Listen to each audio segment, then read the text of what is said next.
역사의 빈틈을 메꾸다. 중일전쟁. 레너미터 글 항아리 2020년. 이 책을 읽다 보면 우리 역사 교육의 문제점이 눈에 들어온다. 그동안 우리는 역사를 종합적으로 파악하기보다는 연대나 인물 혹은 사건을 중심으로 공부해왔다. 전체적인 맥락은 도외시 한 채 그 결과만을 기계적으로 암기하는 데 급급했던 것이다.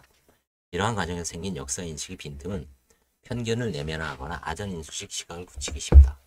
이 두꺼운 책에 좋은 평점을 남기고 싶은 이유는 나 역시 가지고 있는 그 빈틈을 조금은 메꿔주겠다는 생각 때문이다.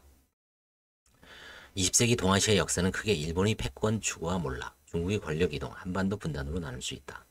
1945년 일본의 패망은 강국 일본을 공고에 빠뜨렸고 1949년 장제스의 몰락과 함께 마오쩌둥은 중국 대륙을 붉은 공산혁명으로 물들였다.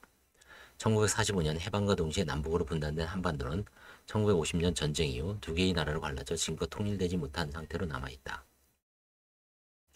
이와 같은 20세기 중반까지 변화 중 상당 부분이 1947년부터 1945년까지 사이에 벌어진 중일전쟁을 근간으로 한다면 이해가 되는가.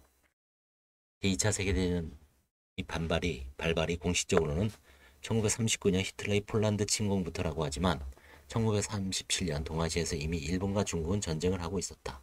엄밀히 말하면 2차 세계대전은 1937년부터 시작되었다는 것이다. 다만 그에 게시된 중일전쟁은 애초 중국과 일본만의 싸움이었다가 1943년 이후 미국과 영국이 개입했다는 점에서 차이가 있을 뿐이다. 양제스는 충칭에서 거듭된 일본의 공격을 버텨내며 일본이 태평양 전쟁에만 온전히 집중할 수 없도록 만들었다. 사실 중일전쟁은 어느 선에서 금방 끝날 수도 있었다. 하지만 장제스가 끝까지 일본과의 타협을 거부하면서 일본은 중국 대륙 전역으로 전쟁을 확대시킬 수밖에 없었던 것이다. 당시 일본도 내심 부담이 컸으며 만주국과 하베이 지역 정도의 안정적 지배만을 염두에 둔 상황이었다. 이러한 시기에 왕자오밍이 일본과의 항전을 고집하는 장제스를 배반하고 일본이 괴뢰 정부나 다름없는 난징 정부 대표를 천명하고 나서면서 대륙 내부는 장제스, 왕자오밍, 마오쩌둥 세 사람이 각 주장으로 변모했다. 중일전쟁이 틈바구니에서 힘을 비축한 마오쩌둥이 혁명을 성공시킨 것에 있어서도 일본 관동군의 존재가 의도하지 않게 도움이 된 셈이다. 이 책은 장제스 국민당 정부가 부패하고 무능했다는 세간의 편견에 다른 시각을 제기하기도 한다.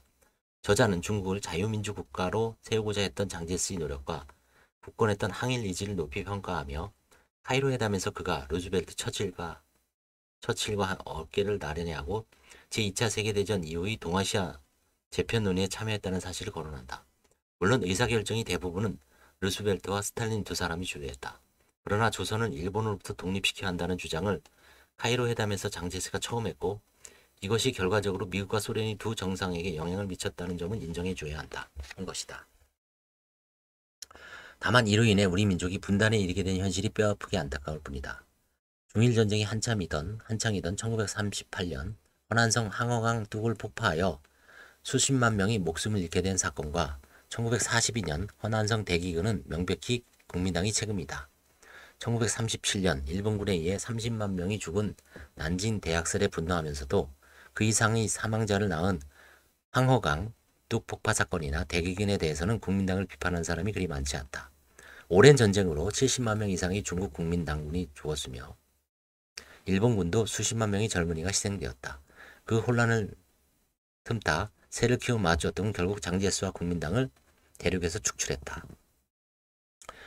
미국은 일본의 진주만 침략을 계기로 태평양 전쟁을 벌이면서 일본에 대항하는 국민당에 군사 원조를 했으나 병력을 직접 파견한 대신 국민당군을 훈련시키고 공군을 지원한 정도로 도움을 줄 뿐이었다. 우리 광복군도 조국 탈환을 꿈꾸며 1944년과 1945년 충칭의 국민당 군대에 편입되어 미군 교관에게 훈련을 받고 있었다. 동아시아 전쟁은 1946년이나 47년쯤 끝날 거라는 견해가 당시 지배적이었는데 1945년 8월 원자폭탄이 일본 본토에 투하됨으로써 하루아침에 종결되었다. 김구 선생이 못내 한탄했던 것도 이 대목에서다. 광복군이 해방된 조국에 직접 진주할 기회를 잃은 채 두 강대국 협상 테이블 위에 놓이게 되었기 때문이다. 앞에서 언급했다시피 일본이 중일전쟁으로 중국 대륙 전체를 집어삼킬 야심을 가졌던 것은 아니다.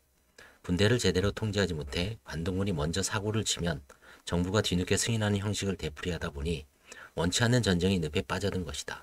또 미국이 태평양 전쟁까지는 일으키지 않으리란 오판으로 진주만 공습을 감행한 것이 돌이킬 수 없는 패착이 되었다. 일본은 이런 총체적 난국을 해결하기 위해 석유를 찾아 동남아시아를 공략하고 인도까지 도마하려다 힘에 붙여 제풀에 꺾이고 말았다. 20세기 동아시아의 질서가 지금 같은 모습으로 이어지게 된 배경은 이와 같다. 국제 질서는 결국 힘의 균형에 좌우되기 마련이다. 제 아무리 훌륭한 이념이라도 힘 앞에서는 무용지물이다.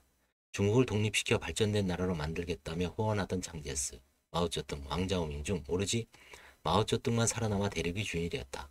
그러나 마오쩌둥 역시도 집권한 뒤로는 정책 실패에 애꿎은 민중을 죽게 만든 지도자로 세계인이 내리에 각인되었을 뿐이다. 이 모든 결과가 근원을 따지고 들다 보면 중일전쟁과 맞물려 있음을 알 수 있다. 일본의 분장난이 만들어낸 씻을 수 없는 역사의 상원들인 셈이다.